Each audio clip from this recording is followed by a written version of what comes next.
ሰላምታችን ባላችሁበት ሁሉ ድረስ የተወደዳችሁና የተከበራችሁ ተከታታዮቻችን ዛሬው ዕለት እጅግ ወሳኝ የሚባሉትን መረጃዎች አሰባስበን ወደ እናንተ መጥተናል። እናንተም አዲስ መረጃዎችን እንደተለቀቀ ወዲያውኑ እንዲደርሳችሁ ደውል ምልክቱን እየተጫናችሁ እዚህ ዩቲዩብ ቻናል አዲስ ሆናችሁም ሰብስክራይብ እንድታደርጉ እየተማጸንን እነሆ አባይ ነጥቦችን እናሰማችኋለን።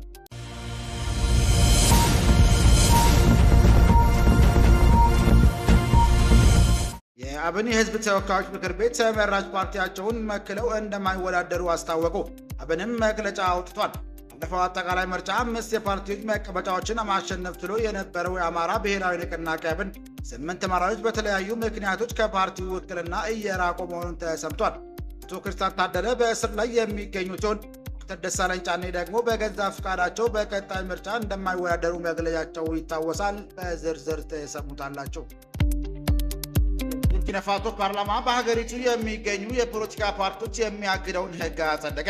ማክሰኞ የካቲት 3 2018 ዓ.ም ቡርኪና ፋሶ ፓርላማ በሀገሪቱ የሚገኙ ሁሉንም ፖለቲካዊ ፓርቲዎች የሚያግደውን ህግ አጽደቁን አፍሪካ ኒውስ ዘግቧል። ታዛቢዎች ይህን እርምጃ ኢብራሂም ትራኦሬ የሚመራው ወታደራዊ መንግስት ስልጣኑን ለማጠናከር እንደሚያስችለው በመጥቀስም ተችተዋል። አብራችሁን ስትቆዩ የምትሰሙት ይሆናል። ኢትዮጵያ ለሱዳን ፈጥኖ ደራሽ ኃይል የስልጠና ካምፕ መገንባቷን የሮይተርስ ምርመራ አመለከተ። በ7 የካቲት 3 2018 ዓ.ም ኢትዮጵያ ለሱዳን የፈጥኖ ደራሽ ኃይል ታጣቂዎች የስልጠና ካምፕ መገንባቷን የሮይተርስ የዜና ወኪል ዲፕሎማሲያዊ የደህንነትና የመንግስት ምንጮችን ጠቅሶ ባወጣው የምርመራ ዘገባ ገለጸ። አብራችሁ ስትቆዩ የምታደምጡት ይሆናል። የእስራኤል ፕሬዝዳንት ጉብኝትን በተቃወሙ ሰልፈኞች ፖሊስ የወሰደው እርምጃ አውስትራሊያ ዜጎችን ዳግም አስቆጣ። እስራኤል ፕሬዝዳንት አይዞክ ሄርዞግ ለሲድኒ ያደረጉትን ጉብኝት በተቃወሙ ሰልፈኞች ላይ ፖሊሶች ከመጠን ያለፈ ኃይል ተጠቅመዋል በሚል ከተከሰቱ በኋላ ፖለቲካ መሪዎችና የሲቪክ ቡድኖች መረጋጋት እንዲሰፍን በመጠየቃቸው አውስትራሊያ ከፍተኛ ቁጣን ቀስቅሷል። ታደምጡታላችሁ። አድማጭ የቻናላችን ቤተሰቦች ሰብስክራይብ ያላደረጋችሁ እንድታደርጉ እያልን እነዚህና ሌሎች ያሰባሰብናቸውን መረጃዎች ይዘን ቀጥታ በዝርዝርና በትንታኔ ወደምንመለከተው አቀናን።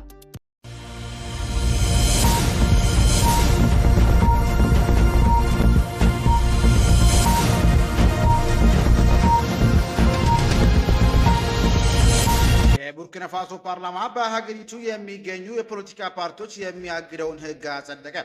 ሰኞ የካቲት 3 2018 ዓ.ም ቡርኪና ፋሶ ፓርላማ በሀገሪቱ የሚገኙ ሁሉንም የፖለቲካ ፓርቲዎች የሚያግደውን ህግ ማጽደቁን አፍሪካ ኒውስ ዘግቧል።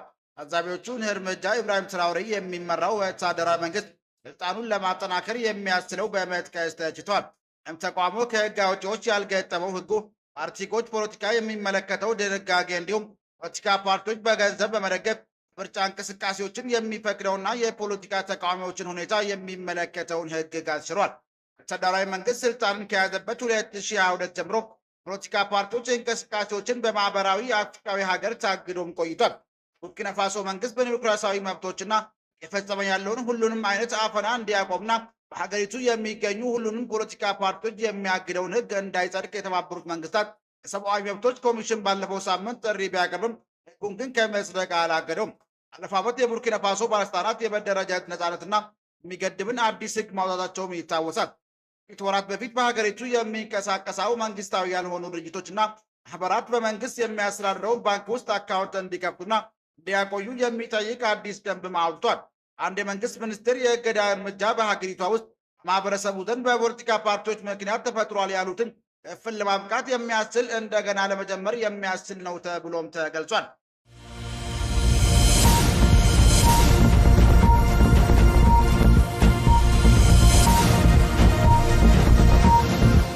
የአብን የህዝብ ተወካዮች ምክር ቤት ተመራጭ ፓርቲያቸውን ወክለው እንደማይወዳደሩ አስታወቁ። ምንም ወቅታዊ መግለጫ ማውጣት ባለፈው አጠቃላይ ምርጫ 5 የፖለቲካ ፓርቲዎች መቀመጫዎች ማሸነፍ ችሎ የነበረው አማራው ብሔራዊ ንቅናቄ 8 ተመራጮች በተለያዩ ምክንያቶች ፓርቲው ውክልና እየራቁ መሆኑን ተሰምቷል። ክርስቲያን ታደለ በእስር ላይ የሚገኙ ሲሆን ዶክተር ደሳለኝ ጫኔ ደግሞ በገዛ ፍቃዳቸው በቀጣይ ምርጫ እንደማይወዳደሩ መግለጻቸው ይታወሳል። አሁን ደግሞ ዶክተር አበባው ደሳለኝ አብንን ወክለው እንደማይወዳደሩና በትቁ የኢትዮጵያ ህዝባዊ አብዮታዊ ፓርቲ ኢህአፓን ወክለው ለመወዳደር መወሰናቸው አሳውቋል።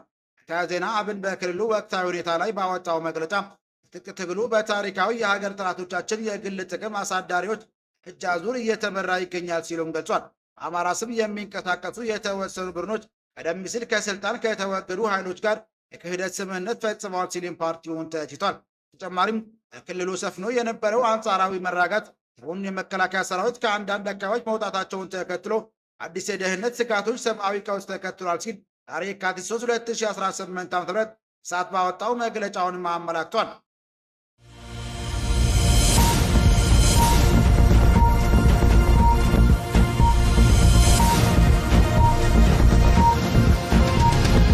ኢትዮጵያ ለሱዳን ፈጥኖ ደራሽ ኃይል የስልጠና ካምፕ መገንባቷን የሮይተርስ ምርመራ አመላከተ።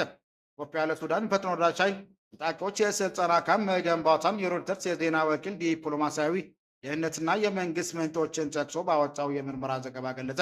ይህ መረጃ የቀጠናው ሀገራት በሱዳን እርስ በርስ ጦርነት ውስጥ ያላቸውን ተሳትፎ እያጠናከረ መምጣቱን ሊያመላክት የሚችል ሲሆን ኢትዮጵያ ባለስልጣናት እስካሁን ለቀረበው ክስ ይፋዊ ምላሽም አልሰጡም። ሮይተርስ 15 የኢትዮጵያ መንግስት ምንጮችን ዲፕሎማቶችንና የደህንነት ባልደረቦችን ቃለ መጠይቅ በማድረግ እንዲሁም የሳተላይት ምስሎችን በመጠቀም ባወጣው የምርመራ ዘገባ ካምፑ የሚገኘው በሱዳን ድንበር አቅራቢያ በቤኒሻንጉል ጉሙዝ ክልል መሆኑንም ገልጿል። ሪፖርቱ አክሎም ካምፑ በሱዳን ለሚካሄደው ውጊያ ለፈጥኖ ደራሽ ኃይል አዳዲስ ምልምሎችን ሊያቀርቡ እንደሚችሉም ጠቁሟል። እንደ ሮይተርስ ዘገባ አንድ ከፍተኛ የኢትዮጵያ መንግስት ባለስልጣንን ጨምሮ 8 ምንጮች ቦታውን ግንባታ የተባበሩት አረብ ኤምሬት በገንዘብ እንደረዳቸው፣ ሎጂስቲክ እና የስልጠና ድጋፍ እንደሰጠችም ገልጿል። ዜና ወኪሉ የተባበሩት አረብ ኤምሬትስን ተሳትፎ ገለልተኛ ወገን ማረጋገጥ እንዳልቻለም ጠቅሷል።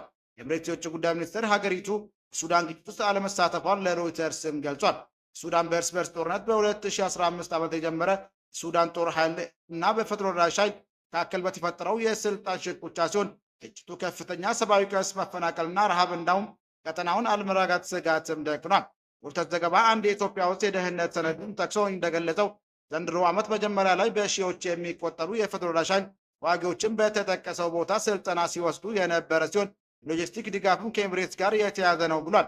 ሆኖም ካምፕ ውስጥ ያሉትን ሰዎች ማንነትም ሆነ ምልመላ ሁኔታውን በገለልተኛ ወገን ማረጋገጥ እንዳልተቻለ የዜና ወኪሉም ገልጿል።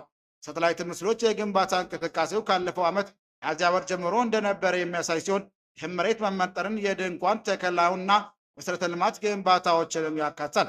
ተጨማሪም አቅራቢያው የሚገኙ በአሱሳ አውሮፕላን ማረፊያ ድሮን እንቅስቃሴን ሊደግፍ የሚችሉ ግንባታዎች መታየታቸውም ጠቅሷል። ሮይተርስ የእነዚህ ግንባታ ዓላማ ምን እንደሆነ በገለልተኛ ወገን ማረጋገጥ አልቻለም ብሏል። ሪፖርቱ ዲፕሎማሲያዊና የደህንነት ምንጮችን ጠቅሶ እንደገለጸው ካምፑ ለታላቁ የኢትዮጵያ ህዳሴ ግድብ ቅርብ መሆኑ ቀጠናው ውጥረትና በቁልፍ መሰረተ ልማቶች ላይ ስጋት ሊፈጥር ይችላል የሚል ስጋት እንዲያድርባቸውም አድርጓል። ኢትዮጵያ መንግስት ግን በዚህ ጉዳይ ላይ የሰጠው አስተያየትም የለም። ሱዳን ጦር ቀደም ሲል የተባበሩት አረብ ኤምሬት ፈጥኖ ደራሽ ኃይል የጦር መሳሪያ ድጋፍ ታደርጋለች ሲል በመግለጽ አቡዳቢ ክሱን አስተባብላለች። ሆኖም አንዳንዱ ዓለም አቀፍ ታዛቢዎች ክሱን ታማኝነት ያለው እንደሆነም ይገልጻሉ። ዜና ወኪሉ የኢትዮጵያ መንግስት ተወካዮችም ሆኑ ፈጥኖ ደራሽ ኃይሉ ስለ ግንኙቱ ለቀረበላቸው ዝርዝር ጥያቄ ምላሽ እንዳልሰጡም ገልጿል። ሱዳን ጦር ኃይል ባለስልጣናቱ ሮይተርስ ጥያቄ ምላሽ አልሰጡም። ይህ ክስ የቀረበው በሱዳን ግጭት አጎራባች ሀገራትና የውጭ ኃይሎችን በመሳብ ግጭቱን የማርገብና የሰብአዊ ምላሽ ጥያቄዎችን ይበልጥ ውስብስብ ሊያደርግ ይችላል የሚል ቀጠናው አገራት ስጋት በበረታበት ወቅት ነው።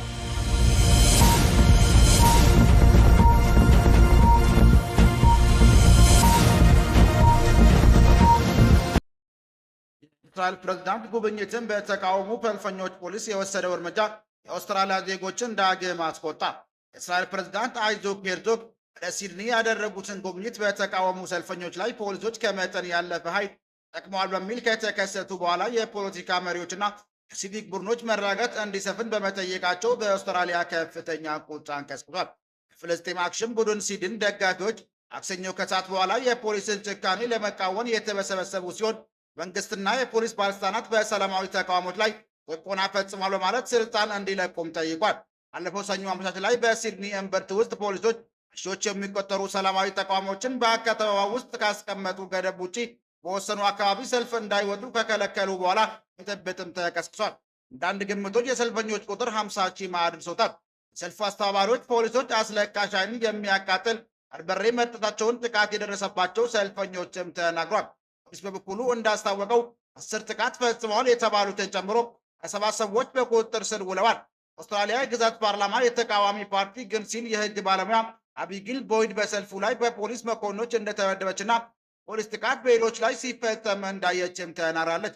አምነስቲ ኢንተርናሽናል የአውስትራሊያ ቢሮ እንዳስታወቀው እስራኤል ፕሬዝዳንት ሄርዞግ እንደ ይፋዊ እንግዳ መቀበል አውስትራሊያን ለተጠያቂነትና ለፍትህ ያላትን ቁርጠኝነት ያዳክማል ሲል ዝም ማለት አንችልም ብለዋል።